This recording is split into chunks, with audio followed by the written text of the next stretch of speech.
Kabar terbaru sore ini, korban keseluruhan berjumlah 171, sedangkan korban yang selamat sejumlah 14 orang dan 60 orang lainnya meninggal dunia.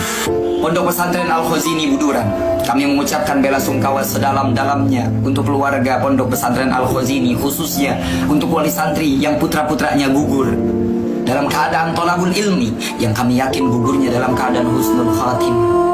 Dan dari banyaknya hujatan, hinaan, cemoohan di komentar dan di semua video, mari kita berhenti sejenak dalam pikiran dan hati yang jernih agar memandang sesuatu dalam pandangan bijaksana.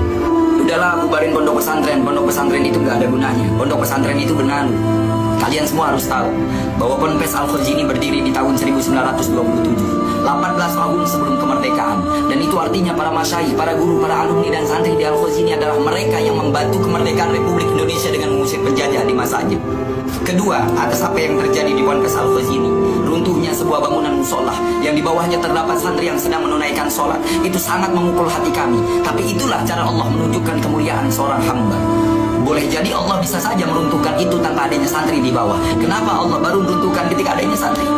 Kemuliaan seorang santri, bahkan dalam keadaan sholatnya beliau wafat, bahkan dalam keadaan menuntut ilmunya beliau wafat. Ini adalah sebuah kemuliaan, dan mereka semua wafat dalam keadaan husnul khatimah.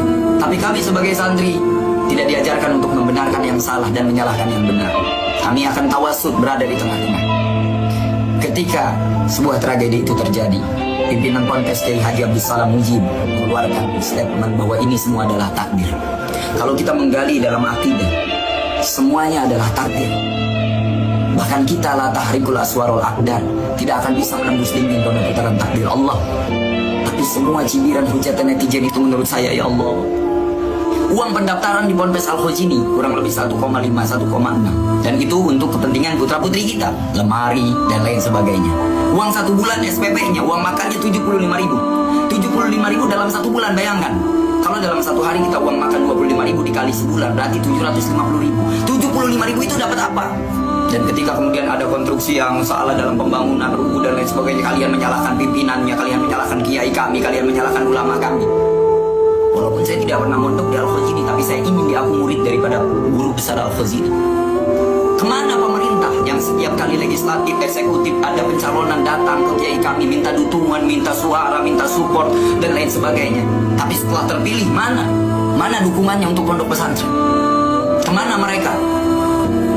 Dan kalau di mata kalian, wahai para penghujat, wahai para netizen, sebuah kejadian besar ini adalah sebuah kesalahan yang disengaja, kita serahkan kepada pihak yang berwajib. Karena sejauh ini aparat telah melakukan investigasi di sana, dan kita hanya perlu menjadi penonton yang baik tanpa perlu adanya hujatan. Itu yang harus kita lakukan untuk menjaga hati kita. Dan untuk kalian yang seringkali berkomentar bubarkan pondok pesantren, bubarkan santri dan lain sebagainya, nggak ada gunanya.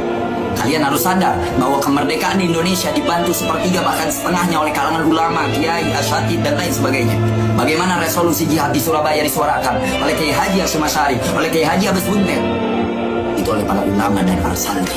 Ingat, pesantren adalah benteng terakhir yang akan melindungi anak-anak kita dari virus-virus sosial media, dari banyaknya orang-orang yang berani terang-terangan maksiat, yang sudah tidak memiliki adab, akhlak, tata krama kepada orang tuanya. Pondok pesantren mengajarkan akhlak. Pondok pesantren mengajarkan budi pekerti. Pondok pesantren mengajarkan moralitas di saat moralitas itu sudah mahal harganya.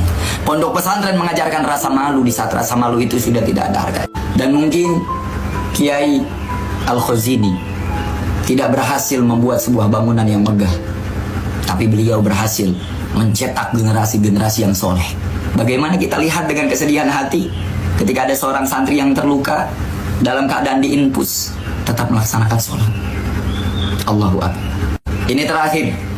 Waman atlaqa lisanahu fil ulama'i bisalbi balahullahu qabla mautihi bimautil qalbi.